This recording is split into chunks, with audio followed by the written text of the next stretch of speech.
आज चाहिँ म हजुरहरूलाई मेरो गाउँको घरको होम टुर गराउँदैछु है। यो चाहिँ मेरो घर अनि छतमाथि चाहिँ मम्मी हुनुहुन्छ, किन जानुभएको थाहा भएन। अनि यो चाहिँ हाम्रो फर्स्टमा आउँछ मठ अनि त्यसमा चाहिँ तुलसी रोप्नु भएको रहेछ। अनि बाहिर चाहिँ सबैजना भएर बस्नुभएको छ, फुपू पनि आउनुभएको छ हामीलाई भेट्नको लागि। ल आउनुहोस् है त, अब चाहिँ हामी जाऊँ भित्र कस्तो रहेछ हेर्नको लागि। एकदम सिम्पल छ तर राम्रो छ। ल आउनुहोस् आउनुहोस् आउनुहोस् चाहिँ हामी किचन हेरौँ आउनुहोस्। ए हाम्रो चाहिँ क्युटवाला किचन अहिले चाहिँ एकदमै भद्रकुल छ। अघि बेबी आएर पकाउँछु भनेर के बिगारेछ। अनि यहाँ चाहिँ हामीहरूले चाहिँ सबै सामानहरू जुटाएको छैन, बल्ल बुवा मम्मी धेरै भएको छैन कि गाउँ आउनु भएको, त्यही भएर एकदमै सिम्पल छ। अब चाहिँ हामी बिस्तारै बिस्तारै यसलाई अझ राम्रो बनाउने कोसिस गर्छौँ। अनि यो चाहिँ हो लिभिङ रुम।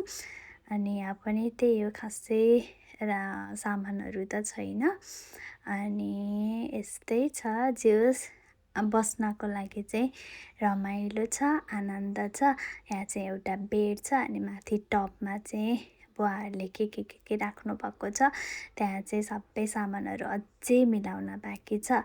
अनि अब चाहिँ हामी जान्छौँ आँटीमा। ल हेर न यहाँ कहाँ भिडियो बनाउन दिन्छन् र कहाँ। अनि ल म चाहिँ यो आँटीमा चढ्न यस्तो डर लाग्ने कि कस्तो हल्लिँदो रहेछ नि त त्यो। अनि त्यही भएर ल अब चाहिँ हामी जाँदैछौँ आँटीमा। हेरौँ है त कस्तो छ। ओ पछि लाएर आयो बेबी। म चाहिँ कस्तो डराएको के यो आँटी चढ्नको लागि। ल आउनुहोस् हजुरहरू पनि माथि जाऊँ है त। यो चाहिँ हाम्रो आँटी भयो।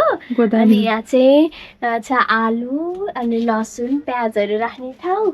अनि यो चाहिँ के भन्छ अरे होइन मधुस बाकस हो। यो चाहिँ हाम्रो कपडा राख्ने ठाउँ। यो चाहिँ मन्दिर, यो चाहिँ हाम्रो मन्दिर। सबै देखाउँ त। यो चाहिँ हाम्रो मन्दिर।